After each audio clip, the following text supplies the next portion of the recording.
Bonjour et excellente année à tous. C'est le premier jour de l'an 2015 marqué par le traditionnel message du chef de l'État à la nation. Le président Alassane Ouattara a présenté ses traditionnels vœux de bonne année aux Ivoiriens.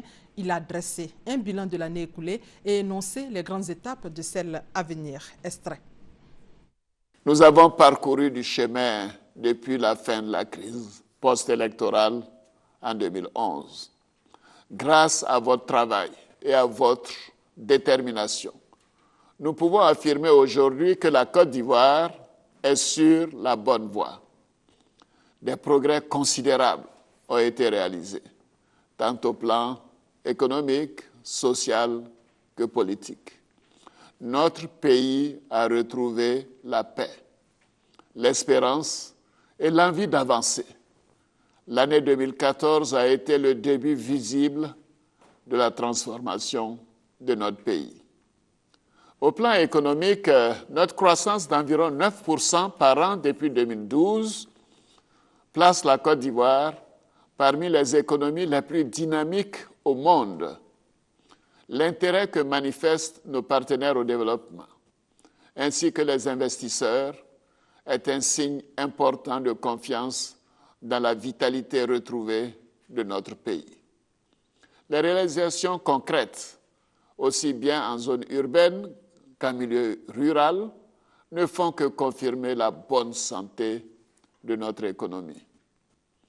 Chers frères, chères sœurs, nous avons électrifié plus de 800 localités grâce au programme national d'électrification, dont l'objectif est de faciliter l'accès de la majorité de nos ménages à l'électricité. C'était là un extrait du message à la nation du chef de l'État Alassane Ouattara hier depuis le palais présidentiel. 2014 est mort, 2015 est né, mais comment affronter cette nouvelle année? Qu'est-ce qu'elle nous réserve? Surtout que c'est une année électorale. Guillaume Zéré et Serge Collia ont rencontré les spiritualistes et religieux suivant leur reportage. L'année 2015 est là avec ses espoirs et ses incertitudes. Pour les Ivoiriens, cette nouvelle année, qui est celle des prochaines échéances électorales, est digne d'intérêt. Un intérêt qui, heureusement, ne devrait pas être mis en péril si on veut partager l'optimisme des spiritualistes et des hommes de Dieu. Il y a eu des actes qui ont été posés, des positifs de la part du président.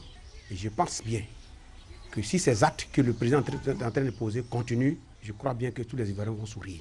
Avec tout ce qui se passe maintenant, nous sommes convaincus qu'avant que nous arrivions, même à la date des élections, tout va rentrer en ordre et la Côte d'Ivoire sera fortement unifiée et nous allons retrouver la paix, rechercher. Nous, en tant que religieux, au niveau du Conseil supérieur des imams, nous avons donc cet espoir que la Côte d'Ivoire nouvelle est en train de s'engager. L'optimisme des religieux et mystiques cadre parfaitement avec les souhaits les plus ardents des fils et filles de la Côte d'Ivoire. Aujourd'hui, il y a la décrispation de part et d'autre, et donc nous avons des raisons d'espérer. Des signes de bon augure sont certes perceptibles, mais les populations ivoiriennes doivent mettre de la volonté dans toutes leurs actions en 2015. Un nouveau comportement doit accompagner tout ce qui est déjà engagé dans le sens de nous permettre de vivre dans un pays où il faut bon vivre. Autant nous méritons aujourd'hui la confiance des gens et des pays que nous fréquentons régulièrement, nous devons aussi être en mesure d'apporter l'accueil que cela mérite. Pour 2015, les Ivoiriens veulent tout simplement une année de prospérité et de bonheur pour tous. Et hors de la Côte d'Ivoire, le passage de 2014 à 2015 a été célébré en France et dans le monde avec des feux d'artifice qui ont sauté sous toutes les latitudes, de Sydney à Rio en passant par Londres, Berlin et Dubaï. À Paris, 600 000 personnes ont assisté sur les Champs-Élysées à un feu d'artifice tiré depuis le haut de l'Arc de Triomphe.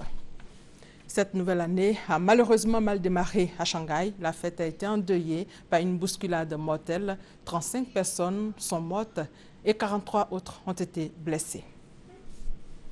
Très belle année 2015. Restez avec nous. Le programme continue sur RTI1.